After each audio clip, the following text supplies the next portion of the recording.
আরে এই তো গড়ে চলে সোনা টমেটো চাষ, কথাটা তো সত্যিই ছিল। আর যাই হোক, আর দেরি না করে এই টমেটো গাছ থেকে টমেটো গুলো নিয়ে যায়।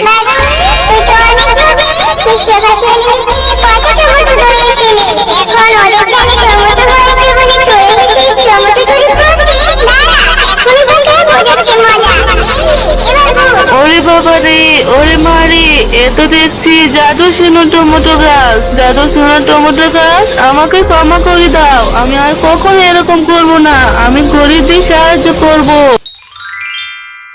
মা, ও মা, তোমার রান্না তো এখনো অনেক দেরি আছে। ততক্ষণে আমি বউদের বাড়িতে খেলা করে আসি। আমার রান্না তো প্রায় শেষ হয়ে এসেছে। তোর বউদের বাড়িতে যেতে হবে না, খেয়ে দিয়ে তারপর একবারেই যাস, কেমন? ও মা, তুমি কি রান্না করছো? মারে, ঘরে যে রান্না করার মতো কিছুই ছিল না। দুটো আলু ছিল, ভাত রান্না করেছি আর আলু সিদ্ধ করেছি। ও মা, রোজ রোজ আলু সিদ্ধ দিয়ে ভাত খেতে যা আমার একদম ভালো লাগে না। কি আর করবো রে মা, বাগানি মামি টমেটো বাগানে যে কাজ করি সেখানে তো এখনো মাস শেষ হয়নি। মাস শেষ হলে বেতনে টাকা দিয়ে তোকে আমি ভালো ভালো খাবার এনে রেঁধে খাওয়াবো, কেমন? ও মা, তুমি রান্না করতে থাকো, আমি একটু যাই না বউদের বাড়িতে, তাড়াতাড়ি চলে আসবো। আচ্ছা, তাড়াতাড়ি চলে আসবি, আবার দেরি করিস না যেন, কেমন? হেরে মিনা, তোরে রান্নাঘরে জানালাটা দিয়ে কি সুন্দর খাবারের ঘ্রাণ আসছে। তোর মা কি টমেটোর চাটনি রান্না করছে নাকি রে? হ্যাঁ রে তোয়া, আমাদের বাগানের টমেটো গুলো খেতে না অনেক মজা। আমার মারও রান্না মনে হয় শেষ হয়ে এসেছে। মা রান্না করা শেষ হলে আমি টমেটো চাটনি দিয়ে মজা করে ভাত খাবো। ও কাকিমা টমেটো চাটনি রান্না করেছে, জানিস আমার মা না আজকে শুধু আলু সিদ্ধ আর ভাত রান্না করেছে। আমার না রোজ রোজ আলু সিদ্ধ দিয়ে ভাত খেতে একদম ভালো লাগে না। আমাদের যদি একটি টমেটো বাগান থাকতো তাহলে আমিও আমার মাকে টমেটো চাটনি করে দিতে বলতাম। তোয়া, তুই তাহলে আমার সঙ্গে চল, আমি মাকে বলি দুজন একসঙ্গে টমেটো চাটনি দিয়ে ভাত খাবো, কেমন? কিন্তু ববি, কাকিমা যদি বকাবকি করে তোকে? আরে কিছু হবে না, তুই আমার সঙ্গে চল না। মা, তোমার রান্না কি হয়েছে? বাইরে থেকে তোমার রান্নার সুঘ্রাণে আর থাকতেই পারছি না, পেটে যে চুচু ধরাচ্ছে। ও মা, আমাকে আর মিনাকে টমেটো চাটনি দিয়ে ভাত দাও তো। হ্যাঁ রে ববি, আমার রান্না তো শেষ হয়ে এসেছে, আমি তোকে এখনই খেতে দিচ্ছি। কিন্তু তুই আবার এই ছোট লোকের মেয়েটাকে কেন বাদ দিতে বলছিস? হ্যাঁ, তোর ক্ষুধা লেগেছে, তোর জন্য আমি এত শখ করে টমেটো চাটনি রান্না করলাম, তুই মজা করে খাবি, তুই কিনা আবার এই ছোট লোককে টমেটো চাটনি দিয়ে বাদ দিতে বলছিস? তুই আবার এই ছোট লোকটাকে কোথা থেকে জুটিয়ে এনেছিস? হ্যাঁ, আমি একে আমার বাড়ির বাদ দিতে পারবো না, একে এখনই বল আমার বাড়ি থেকে চলে যেতে। ও মা, তুমি ওর সঙ্গে এভাবে কথা বলছো কেন? ওর মা রোজ রোজ শুধু আলু সিদ্ধ আর ভাত রান্না করে। বাইরে থেকে টমেটো চাটনির গ্রানে ওর একটু টমেটো চাটনি দিয়ে ভাত খেতে ইচ্ছে করছে। না হয় ওকে একটু চাটনি দিয়ে দাও, বাড়িতে যেয়ে ভাত খেয়ে নেবে।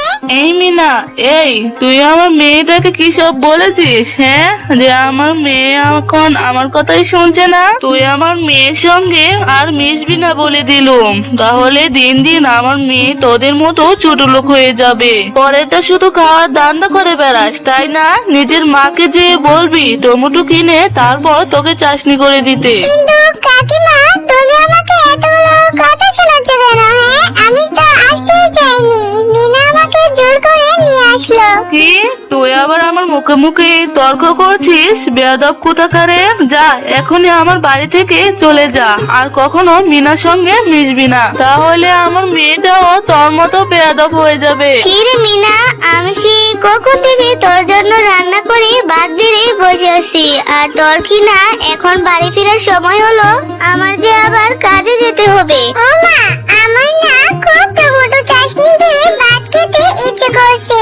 তুমি আসার সময় বাজার থেকে আমার জন্য টমেটো কিনে আসবে, কেমন? তারপর তুমি আমাকে চাটনি করে দিবে, তারপর আমি মজা করে ভাত খাবো। এখন আমি কিচ্ছু খাবো না মা, আমি চাটনি দিয়ে ভাত এখনো যে মাস শেষ হয়নি। মাস শেষ হলে বাঘিনী ভাবি আমাকে বেতন দিবে। সেই টাকা দিয়ে তোর জন্য টমেটো কিনে নিয়ে আসবো আর চাষনি করে দেব। ও মা, আমি এত কিছু জানি না। না হলে আমি আজকে ভাতই খাবো না। আমার টমেটো চাষনি খেতে খুব ইচ্ছে করছে। আচ্ছা ঠিক আছে, আমি বাগানি মামির টমেটো বাগানে কাজ করার পরে বাগানি মামির কাছ থেকে তোর জন্য আমি কিছু টমেটো চেয়ে নিয়ে আসবো, কেমন? ঠিক আছে মা, আমি তোমার জন্য এখানেই অপেক্ষা করছি। এই তো ঘরের সব কাজ শেষ, বাগানও প্রায় পরিচর্যা শেষ হয়ে গিয়েছে। পানিটুকু দেওয়া শেষ হলেই বাগানি মামির কাছ থেকে কিছু টমেটো চাইবো আর সেগুলো নিয়ে বাড়িতে গিয়ে আমার মেয়েটাকে টমেটো চাষনি করে দেবো। কি রে শেফালি, তোর কি বাড়ির সবকিছুর কাজ শেষ হয়ে গেছে? দে দে তো আমাকে ওই ভালো টমেটোর জড়িটা দে, আমার মেয়েটাকে চাটনি করে দেব। আমার মেয়েটা যে চাটনি খেতে খুব পছন্দ করে। বাগিনী মামি, আমার সব কাজ শেষ হয়ে গেছে আর আমি এক্ষুনি আপনাকে জড়িটা দিচ্ছি। বাগিনী মামি, আমার মেয়েটাও যে টমেটো চাটনি খেতে খুব ভালোবাসে। ও যে টমেটো চাটনি খাওয়ার খুব বায়না ধরেছে। আপনার বাগান থেকে দু একটা টমেটো দিবেন আমাকে, তাহলে আমি বাড়িতে যেয়ে আমার মেয়েটাকে টমেটো চাটনি করে দিব। না রে শেফা, আমার যে আবার টমেটো গুলো বিক্রি করতে হবে, আমি তোকে টমেটো দিতে পারবো না। বাগানের যে বায়না আছে তোকে দিলে আমি আবার কেদের হিসাব দেবো কি করে? বাগিনী মামি, আপনার বাগানে যে অনেক টমেটো, ওখান থেকে দু একটা টমেটো দিলে যে আপনার কোনো ক্ষতি হবে না, বরং সৃষ্টিকর্তা খুশি হবে। আমার অসহায় মেয়েটারও পেট ভরবে। শেফালি, তুই তো অনেক কথা বলিস বাবু। তোদের মতো ছোট লোকদের খেয়ে দেওয়ার আর কোনো কাজ নেই। পেট ভরা শুধু কথা আছে। এত করে যেহেতু বলছিস, ওই ঝুড়িটাতে যে পচা পচা টমেটো গুলো দেখছিস, এটা তুই কিছু কিছু ভালো পাবে, সেটা নিয়ে যা। এগুলো বাড়িতে নিয়ে যাওয়ার পর কেটে কেটে যেগুলো ভালো পাবে সেগুলো দিয়ে তোর মেয়েটাকে চাষনি করে দেবে, কেমন? কিন্তু বাগিনী মামি, টমেটো গুলো যে সবগুলোই পচা। আমি একটি একটি করে বেঁচেছি ফেলে দেওয়ার জন্য। তোর ইচ্ছে করলে এই পচা টমেটো গুলো নিতে পারবি, আর যদি ইচ্ছা না হয় তাহলে ফেলে দিতে পারবি। আমি এত কিছু জানি না, এখনই যা তো এখান থেকে। আচ্ছা ঠিক আছে, এই পচা টমেটো গুলো নিয়ে বাড়িতে চলে যাই। বাড়িতে গিয়ে দেখি কিছু ভালো টমেটো পাই কিনা। যদি পাই তাহলে মেয়েটাকে চাটনি করে দেব। না রে মিনা, এখানে যে কোনো ভালো টমেটোই নেই। এক কাঁচা বড়া পচা টমেটো।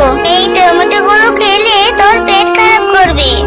ঠিক আছে মা, এই পচা টমেটো গুলো তুমি আমাদের ঘরে চলে ফেলে দাও। তুমি মাস শেষ হলে বেতন দিলে তুমি আমাকে টমেটো কিনে তুমি আমাকে চাটনি করে দিবে।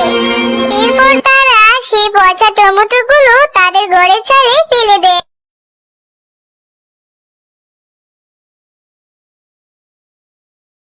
আরে অসহায় মেয়েটা টমেটো চাটনি খাওয়ার জন্য কত বায়না ধরছে। আর বাগানিও ওদেরকে পচা টমেটোগুলো ধরিয়ে দিয়েছে। আমি এক্ষুনি জাদু করে এই টমেটোগুলো থেকে ওদেরকে সোনা টমেটো গাছ দেই। এরপর পরে জাদুতে সে ঘরের চালে অনেকগুলো সোনা টমেটো চলে আসে।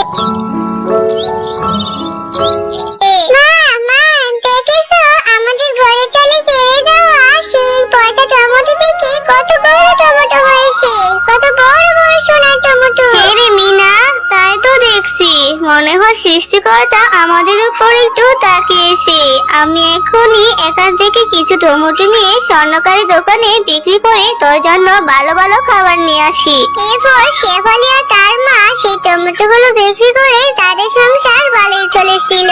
আর সেই জাদু সোনা টমেটোর কথা গ্রামের সবাই জেনে যায়। শুনলাম শেফা শিয়ালিনীর ঘরে চাইলে নাকি অনেকগুলো সোনা টমেটোর গাছ হয়েছে। এজন্যই তো বলি শেফা শিয়ালিনী কেন আমাদের টমেটো বাগানে আর আসে না। তা কি করে সম্ভব? আর যাই হোক, যদি সত্যি সত্যি সোনা টমেটো হয়ে থাকে ঘরে চাইলে, তাহলে আমি সবগুলো টমেটো নিয়ে আসবো। আরে আরে, এই তো ঘরে চালে সোনা টমেটো চাষ, কথাটা তো সত্যিই ছিল। আর যাই হোক, আর দেরি না করে এই টমেটো গাছ থেকে টমেটো গুলো নিয়ে যায়। বাগানি, তুই তো অনেকভাবে সেই শেফালিনীকে পচা টমেটো ধরিয়েছিলি। এখন ওদের চালে টমেটো হয়েছে বলে তুই এসেছিস টমেটো চুরি করতে? দাঁড়া, এখনই বাবা রে, ওরে মারে, এ তো দেখছি জাদু শোনো টমেটো গাছ। জাদু শোনো টমেটো গাছ, আমাকে ক্ষমা করে দাও। আমি আর কখনো এরকম করব না। আমি গরিবদের সাহায্য করব।